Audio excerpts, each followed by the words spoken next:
Hello दोस्तों, स्वागत है आपका हमारे YouTube channel Sunday study point तो सामने। तो जल्दी से वीडियो को लाइक कर दीजिएगा दोस्तों, शेयर कर दीजिए अपने दोस्तों के साथ। यदि अभी तक आपने हमारे चैनल को सब्सक्राइब नहीं किया जल्दी से कर दीजिएगा, साथ में घंटे के निशान को दबाइएगा। जब हमारी नेक्स्ट वीडियो अपलोड होगी उसका नोटिफिकेशन सबसे पहले आपको मिल सके। आज का हमारा टॉपिक है नागरिकता, मौलिक अधिकार, कर्तव्य एवं नीति निर्देशक तत्व, जो परीक्षा की दृष्टि से बहुत ही महत्वपूर्ण है। सभी परीक्षाओं के लिए, अच्छा आप किसी भी प्रकार का परीक्षा दे रहे हो, किसी भी राज्य की दे रहे हो, उन सभी के लिए बहुत ही महत्वपूर्ण है ये क्वेश्चन है। ये दो आपके, यदि आपने एक क्वेश्चन भी सही किया है तो आपके 2 नंबर पूरे पक्के हैं दोस्तों, इन्हें कोई नहीं काट सकता। चलिए, आज का हमारा पहला क्वेश्चन है, भारत में रहने वाला ब्रिटिश नागरिक दावा नहीं कर सकता। किस चीज़ का दावा नहीं कर सकता? आंसर है ऑप्शन नंबर ए, व्यापार और व्यवसाय की स्वतंत्रता के अधिकार का वह दावा नहीं कर सकता है। जो ब्रिटिश संघ नागरिक भारत में रहते हैं वो इस प्रकार के दावे नहीं कर सकते हैं। नेक्स्ट क्वेश्चन है, निम्नलिखित में से कौन सा मूल अधिकारों में सम्मिलित नहीं है? आंसर है ऑप्शन नंबर ए, संपत्ति का अधिकार सम्मिलित नहीं है मूल अधिकारों में। पहले हुआ करता था किंतु इसे हटा दिया गया है।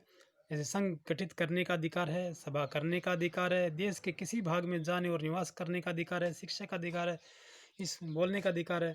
ये सभी हमारे अधिकार हैं, लेकिन एक संपत्ति का अधिकार मूल अधिकारों में शामिल नहीं है। चलिए नेक्स्ट क्वेश्चन पे चलते हैं। भारतीय संघ के अंतर्गत किसी राज्य को मिलाने का अधिकार किसे है? देखिए, यूपीपीसीएस 1990 में पूछे गए क्वेश्चन है ये।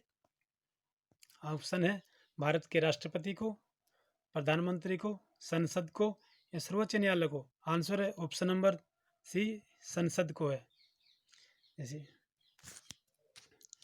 भारतीय संविधान से भारतीय संघ के अंतर्गत किसी राज्य को मिलाने का अधिकार किसे है? केवल संसद को ही है। चलिए नेक्स्ट क्वेश्चन में चलते हैं हमारे। राज्य नीति के निर्देशक सिद्धांतों को भारतीय संविधान में शामिल किए जाने का उद्देश्य है। राज्य नीति के निर्देशक सिद्धांतों को भारतीय संविधान में शामिल किए जाने का उद्देश्य है। आंसर है ऑप्शन नंबर सी, गांधीवादी प्रजातंत्र को स्थापित करना। गांधीवादी प्रजातंत्र को स्थापित करना, यह राजनीति के निर्देशक सिद्धांतों को भारतीय संविधान में शामिल किए जाने का उद्देश्य था। चलिए नेक्स्ट क्वेश्चन चलते हैं हमारे। केंद्र राज्य संबंध किस अनुसूची में है? केंद्र राज्य संबंध, केंद्र और राज्य का जो संबंध है एक दूसरे के, किस अनुसूची में है? ये 7वीं अनुसूची में है। चलिए नेक्स्ट क्वेश्चन हमारा, भारतीय संविधान की 8वीं अनुसूची में कितनी भाषाएं सम्मिलित की गई हैं? कितनी भाषाओं को मान्यता दी गई है? आंसर है 8 भाषाओं को सम्मिलित किया गया है हमारे। इसमें भाषाओं को मान्यता दी गई है, 22 भाषाओं को मान्यता प्राप्त है हमारे 8वीं अनुसूची में। चलिए नेक्स्ट क्वेश्चन में चलते हैं। निम्न में से किस भाषा को संविधान की 8वीं अनुसूची में सम्मिलित नहीं किया गया है, जबकि वह एक राज्य की राजकीय भाषा है? आंसर है ऑप्शन नंबर ए, आंसर है ऑप्शन नंबर ए है, अंग्रेजी को संविधान की 8वीं अनुसूची में सम्मिलित नहीं किया गया है, जबकि वह एक राज्य की राजकीय भाषा भी है। चलिए नेक्स्ट क्वेश्चन पे चलते हैं हमारे। कौन सी भाषा हमारे संविधान की 8वीं अनुसूची में सम्मिलित नहीं है? आंसर है ऑप्शन नंबर सी, राजस्थानी भाषा को हमारे संविधान की 8वीं अनुसूची में सम्मिलित नहीं किया गया है। चलिए नेक्स्ट क्वेश्चन चलते हैं। भारतीय संविधान में 9वीं अनुसूची परिवर्तित है किसके लिए? प्रथम संशोधन द्वारा, 8वें संशोधन द्वारा, 9वें संशोधन द्वारा या 42वें संशोधन द्वारा? आंसर है ऑप्शन नंबर ए, ये प्रथम संशोधन द्वारा है। भारतीय संविधान में 9वीं अनुसूची परिवर्तित है भी है। चलिए नेक्स्ट क्वेश्चन चलते हैं हमारे। देख लीजिए दोस्तों, ये सभी परीक्षाओं में पूछे हुए क्वेश्चन ही है। देखिए, CPO AC 2003 में अकाउंटेंट का जवाब। भारत के संविधान में अंतर्राष्ट्रीय शांति और सुरक्षा की अभिवृद्धि का उल्लेख है किसमें है? संविधान की उद्देशिका में, राजनीति के निर्देशक तत्वों में, मूल तत्वों में या 9वीं अनुसूची में? आंसर है ऑप्शन नंबर बी, यह राज्य नीति के निर्देशक तत्वों में उल्लेख है। भारत के संविधान में अंतर्राष्ट्रीय शांति और सुरक्षा की अभिवृद्धि का उल्लेख राज्य नीति के निर्देशक तत्वों में उल्लिखित है। चलिए नेक्स्ट क्वेश्चन में चलते हैं हमारे। भारतीय संविधान में मौलिक कर्तव्यों को सम्मिलित किया गया था 40वें संशोधन द्वारा, 42वें, 43वें या 44वें।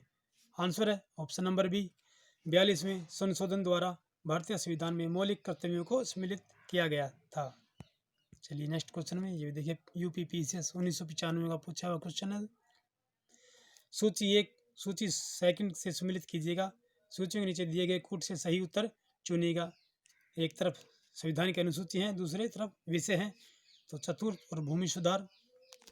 चलिए अगले पेज पर चलते हैं हमारे। देख लिया अपने, वहाँ लिखा हुआ था चतुर्थ और भूमि सुधार।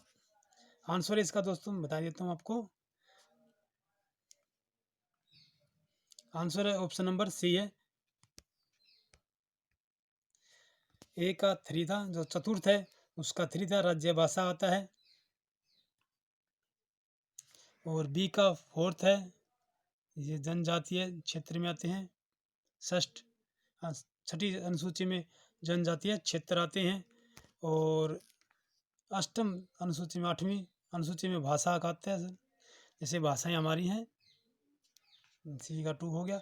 और 9वीं अनुसूची में राज्यसभा, नहीं राज्यसभा नहीं दोस्तों, ये भूमि सुधार के आते हैं, जो हमारा पिछले पेज पर था क्वेश्चन। ठीक है दोस्तों, चलिए नेक्स्ट वन जैसे बता देता हूँ आपको। चतुर्थ में तो आता है हमारे चौथी अनुसूची में हमारे तय है राजभाषा, नहीं चौथी अनुसूची में हमारी राजभाषा आती है। छठी में अनुसूची में हमारी जनजातीय क्षेत्र आते हैं। और तीसरी में 8वीं अनुसूची में हमारी राजभाषा आती है। और 9वीं अनुसूची में भूमि सुधार आते हैं। ठीक है दोस्तों, चलिए नेक्स्ट क्वेश्चन पे।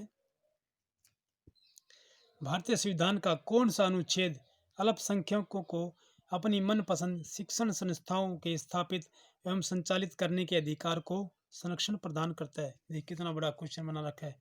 भारतीय संविधान का कौन सा अनुच्छेद है जो अल्पसंख्यकों को अपनी मनपसंद शिक्षण संस्थाओं के स्थापित एवं संचालित करने के अधिकार को संरक्षण प्रदान करता है? आंसर है ऑप्शन नंबर डी, ये 30 है। अनुच्छेद जो 30 है वो अल्पसंख्यकों को अपनी मनपसंद शिक्षण संस्थाओं के स्थापित एवं संचालित करने के अधिकार को संरक्षण प्रदान करता है। यूपीपीसीएस 1997 का पूछा हुआ क्वेश्चन है। चलिए नेक्स्ट क्वेश्चन चलते हैं हमारे। सूची 1 को सूची सेकंड से सम्मिलित कीजिएगा और अनुसूचियों के नीचे दिए गए कोड का प्रयोग करो, सही उत्तर दीजिएगा। देखिए सूची एक तरफ कृत्यकारी है, दूसरी तरफ शपथ या प्रतिज्ञान है। ठीक है दोस्तों, आंसर है इसका ऑप्शन नंबर बता देता हूँ आपको, ऑप्शन नंबर सी बनता है। ये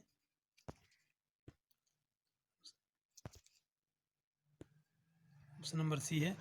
ये थोड़ा छोटा कर लेते हैं, अभी क्वेश्चन काफी बड़ा है।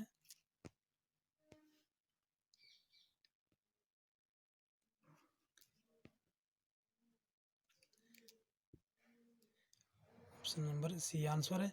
ए का 3 है, जैसे ए का।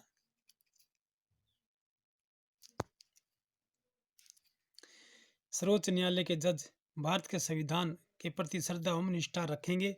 फिर संसद सदस्य है, ये 4 नंबर से है। संविधान और विधि की मर्यादा बनाए रखना संसद के सदस्यों का है। सी, सॉरी दोस्तों ये नहीं होगा। बी का 4 था संसद के, हाँ बी का 4 ही लगाया था। सी का 2 है, ए का 3 है, बी अच्छा ठीक है दोस्तों, ये मैं ही गलत कर रहा हूँ। ये जो नंबर है, तो ए नंबर है भारत का राष्ट्रपति, भारत का राष्ट्रीय। आंसर ऑप्शन नंबर 3 होगा इसका। भारत के संविधान के प्रति श्रद्धा एवं निष्ठा बनाए रखना भारत के राष्ट्रपति का ही कर्तव्य है।